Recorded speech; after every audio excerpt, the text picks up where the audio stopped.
Friends disappoint.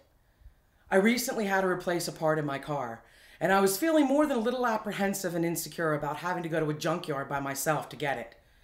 Would they give me the right part? Were they going to rip me off? How would I even know? I was so relieved when a friend agreed to go with me, and when she texted me a couple hours later to tell me she changed her mind, I was furious. This was a pattern in our relationship, agreeing to do something and then canceling. And I hadn't even finished reading the text when the hurricane of thought started. How could she do this to me? She knew I needed her and was counting on her. Why would she leave me in the lurch this way?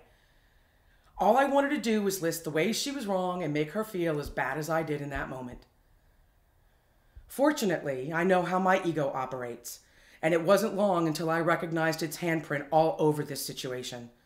I was furious, but not at her. I realized that I had been trying to make her into the kind of friend I wanted her to be, the kind who lunches and goes on road trips. And that's not who she is. First, I felt sorry for myself for losing something I never had. Then I began the process of turning away from the battle and heading back in the direction of who I really am. I remembered that she's the friend who always nudges me to be more of who I am. She's the friend who always lifts me up when ego is trying to drag me down. She's the friend who provides healing conversation and reminds me of the truth. And that's enough. It felt so good to be back to me, back to thinking and acting the way I really am, loving and kind and accepting. And I was able to do this because I've learned how to transform ego from my worst enemy into my strongest ally, allowing it to show me more of who I am instead of letting it convince me of who I'm not. I'm Staci Backauskas, author of Ego, a Primer.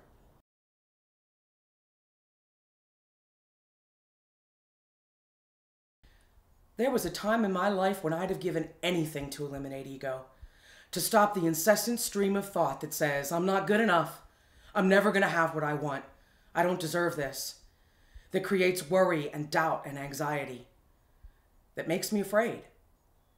I used to consider ego to be the enemy. I saw it as something to be destroyed, and I fought battle after battle, telling myself I was getting stronger, when really I just felt bloodied and exhausted. That's why I was so excited to learn that I could change ego from my worst enemy into my strongest ally, and I want to show you how to do it too.